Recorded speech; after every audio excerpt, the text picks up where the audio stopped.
नमस्कार मित्रों, मैं सीमा और स्वागत है आप सबका मेरे चैनल ओम स्वर साधना पर। तो आज हम बात करने वाले हैं बैसाख महीने की वरुथनी एकादशी के बारे में। तो चलिए शुरू करते हैं वरुथनी एकादशी व्रत कथा।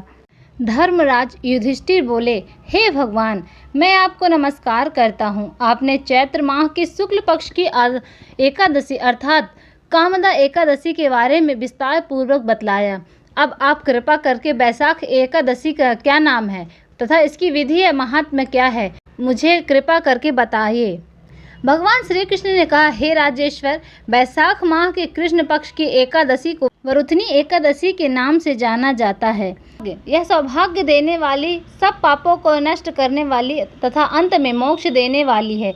इसकी महात्म्य कथा आपसे कहता हूँ। वरुथनी एकादशी व्रत कथा। प्राचीन काल में नर्मदा नदी के तट पर मानधाता नाम का राजा राज्य करते थे। वह अत्यंत दानशील तथा तपस्वी थे। एक दिन वह जंगल में तपस्या कर रहे थे, तभी न जाने कहां से एक जंगली भालू आया और राजा का पैर चबाने लगा। राजा पूर्ववत अपनी तपस्या में लीन रहे। कुछ देर बाद पैर चबाते चबाते भालू राजा को घसीटकर पास के जंगल में ले गया। राजा बहुत घबराया, मगर तपस्या के धर्म अनुकूल अपने क्रोध और हिंसा न करके भगवान विष्णु की प्रार्थना की। करुणा भाव से भगवान विष्णु को पुकारा। उसकी पुकार सुनते ही भगवान श्री हरि विष्णु प्रकट हुए और उन्होंने चक्र से भालू को मार डाला।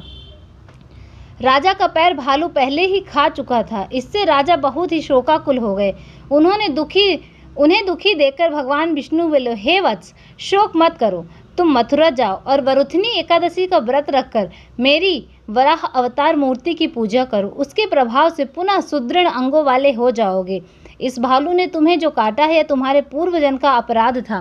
भगवान की आज्ञा मानकर राजा मानधाता ने मथुरा जाकर श्रद्धा पूर्वक वरुथनी एकादशी का व्रत किया। उसके प्रभाव से राजा शीघ्र ही पुनः सुंदर और संपूर्ण अंगों वाले हो गए। इसी एकादशी के प्रभाव से राजन मानधाता स्वर्ग गए। जो भी व्यक्ति भय से पीड़ित हो, उसे वरुथनी एकादशी का व्रत रखकर भगवान विष्णु की स्मरण करना चाहिए तथा उनकी शरण में जाना चाहिए।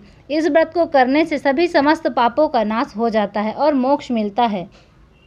वरुथनी एकादशी की पूजन विधि। सुबह जल्दी उठकर स्नान आदि से निवृत्त हो जाएं। उसके पश्चात घर के मंदिर में दीप प्रज्वलित और भगवान विष्णु को गंगा जल से अभिषेक करें।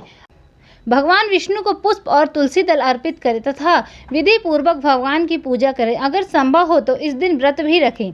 भगवान की विधि विधान से पूजा करने के बाद आरती करें तथा उन्हें भोग लगाएं। इस पावन दिन भगवान विष्णु के साथ श्री माता लक्ष्मी की भी पूजा करें। इसकी पूजन सामग्री है श्री विष्णु जी का चित्र अथवा मूर्ति, पुष्प, माला, नारियल, सुपारी, आंवला, बेर, अन्य ऋतुफल, धूप आदि।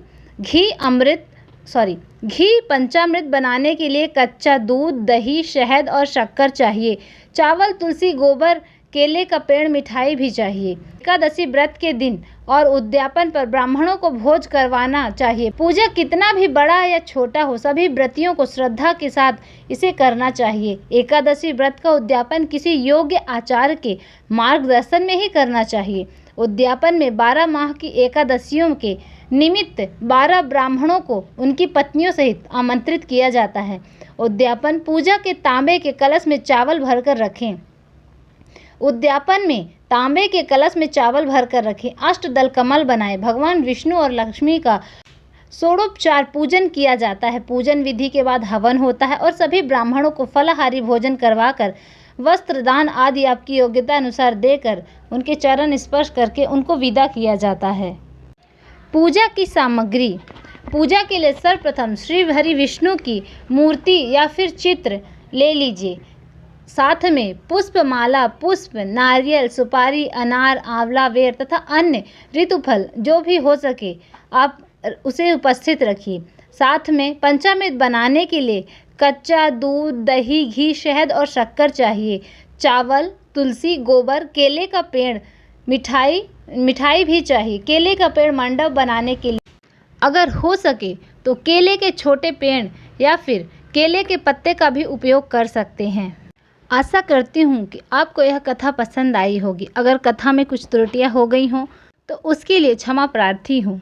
वीडियो में अंत तक बने रहने के लिए धन्यवाद। इसी प्रकार की धार्मिक व्रत कथाओं और धार्मिक कथाओं के लिए हमारे चैनल को लाइक, शेयर एंड सब्सक्राइब अवश्य करें और इसी तरह अपना प्रेम और आशीर्वाद बनाए रखें।